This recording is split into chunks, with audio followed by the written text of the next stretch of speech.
Senator Jeff Merkley, it is always a pleasure to speak with you. And I know this is a very busy time. We have a lot to talk about in a short period of time. The eyes of the world are on the U.S. Senate and the Senate election in Georgia and all the palace intrigue surrounding both. So I'm going to ask you a few questions about this, and you might likely demur, but I'm going to ask you anyway. So everyone knows that the balance of power in the Senate rests on the outcome of the Georgia special election. Do you have any predictions? I do not. I can tell you, Tim, that based on the early voting, the mail-in voting, it's a very strong Democratic turnout, but there may be a very strong Republican turnout today.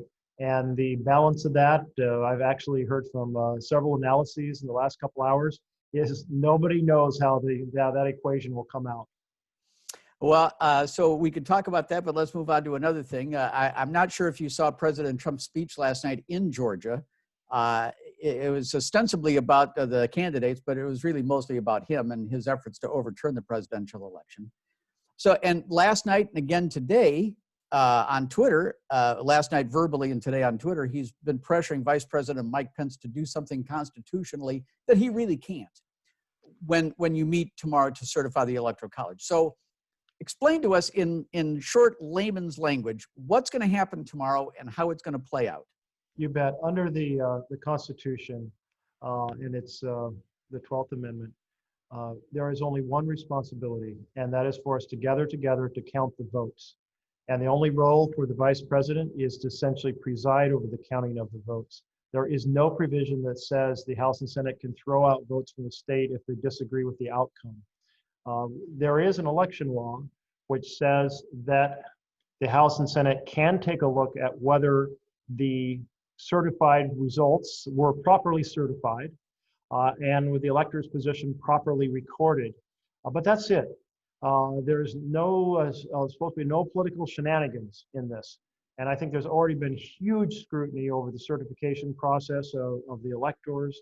And so I think to attempt, here's what's going on.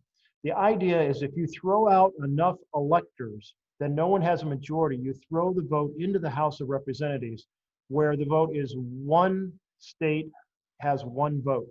And there are more Republican states than Democratic states. This is equivalent to an insurrection. It is completely unacceptable under the vision of the Constitution.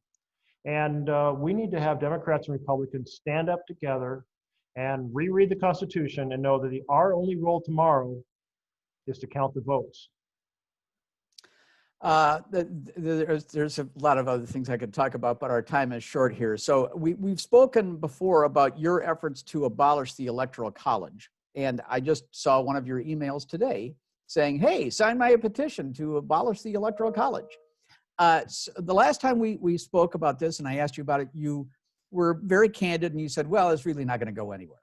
But that was before the November election and the authoritarian moves of a sitting president to undermine the will of the people. So what are the odds of abolishing the Electoral College now?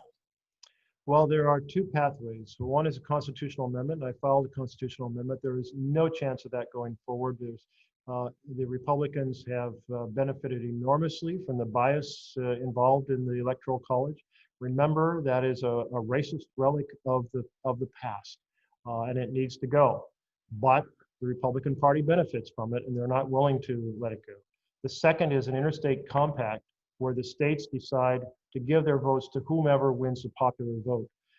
And that is absolutely underway. There's about 200 electoral votes that have already been committed to that compact. Need roughly another 70 or so votes to put it into action. But that is a possibility. That could happen. All right. This one is I know we're running short on time. You were just sworn in for your third term as a United States Senator. Congratulations to you, sir. What do you want to accomplish in the next 6 years? Well, immediately we have to address the pandemic and the economic implosion that's occurred from the pandemic. But then looking to the set of issues that ordinary families face, it's basically the foundations for thriving families are healthcare, housing, education, and a good paying job. So that's the core emphasis. And then I want to fight to restore our election system, take on the gerrymandering, the voter suppression, the dark money. President Trump is right. that there is bias and corruption in the system, but not the bias and corruption that he cites. The bias and corruption is the gerrymandering, voter suppression, and dark money. So we've got to restore that system. And I want to see us actually completely restore, or not restore, but establish equality for our LGBTQ Americans, to end the discrimination they have faced. The Pass Equality Act I wrote 5 years ago, and that has passed in the House.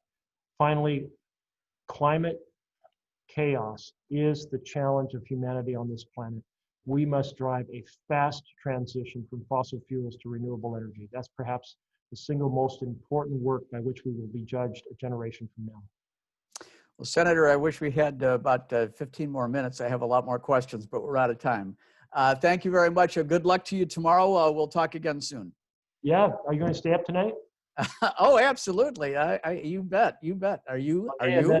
Then tomorrow night you can stay up and watch the Senate be in all night while we spend 2 hours debating a whole lot of states and whether we should throw out the ballots. Well, I don't know about you, but I watch a lot of C-SPAN. So, you know, I look for you and Earl Blumenauer all the time.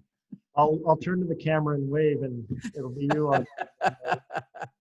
Just tug your ear. Good night. Thanks a lot. See ya. Thanks, Tim. Bye, Sarah.